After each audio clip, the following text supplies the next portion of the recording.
In March, Russian President Vladimir Putin hosted a visit for Chinese President Xi Jinping.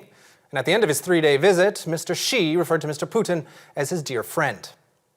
Last month, China also struck a trade deal with Brazil to trade with each other using their respective currencies, rather than using the US dollar, the standard currency for international trade for decades.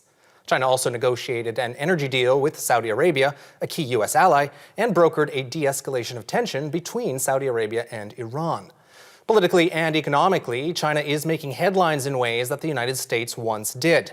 And amid the rise of China's influence, what is the impact on investing and the markets? Well, with us now is Mr. Brendan Caldwell, Director at Caldwell Securities Ltd. Mr. Caldwell, welcome to Forum Daily. Nathaniel, always great to chat with you. So, Brendan, let's take a look here. What are the political implications for the world economy with a more assertive China in global affairs? Well, I think we still in the West largely control our own destiny. And however, seeing China take this new role of going beyond just being isolationist and now looking far more globally in terms of trade, in terms of politics, but the two are much more intertwined in the Chinese political philosophy than perhaps it hasn't even been in the West. We have in the West pursued democracy for democracy's sake in many cases. China is, well, less fussed perhaps about what kind of government a country has, as long as there's good business to be done. So I think in the West, if we want to continue to expand democracy, which was on the rise from the 80s through the 2000s, if we want to see democracy and freedom continue to expand, I think we have to do a better job of controlling the ball. And speaking of controlling the ball, what will these trade deals and negotiations, alliances mean for the United States and Canada as well? Well, throughout my entire working career, indeed throughout my entire lifetime, the world has become more global, and globalization has either a good word or a cuss word, depending on which side of the argument you're on.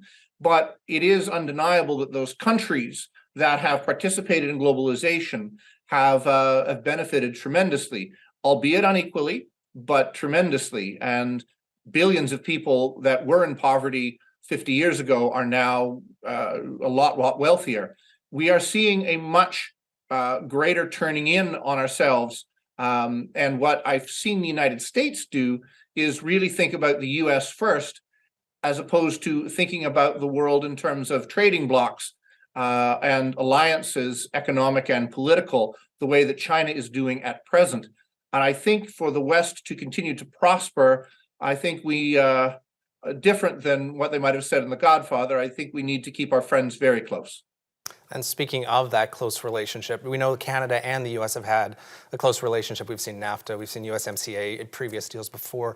But what can Canada do to keep from being marginalized or pushed to the side as the U.S. becomes both more inward focused and focused with perhaps global power contentions with China? Well, I think there are some things that are within our power, some things that would be very nice to have. One of the things that would be a nice to have that I think China is its Achilles heel, and I think the Achilles heel of Russia and a lot of these emerging powers are that they're having fewer children. Having fewer children is not a long-term recipe for success. And while immigration is good and a wonderful complement to the growth of one's population, it is not entirely a substitute for having babies. So Canada can simply continue to grow naturally and organically. That is a helpful thing. That we take immigrants has been wonderfully helpful, but I think we also have to know ourselves and what we're good at. And one of the things we're really good at, probably better than the rest of the world, is resources, energy, mining, minerals, to make these more freely available to the world, to have less constrictions, to have less fighting amongst the provinces, less fighting between indigenous people and the resource companies.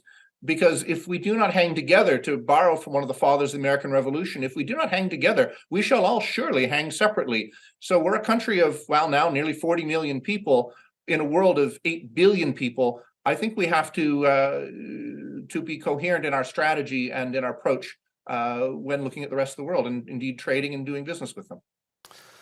Canada, the U.S., and the world, cogent. All right. Well, Brendan, thanks so much for joining us today on Forum Daily. Thank you, Nathaniel, very much.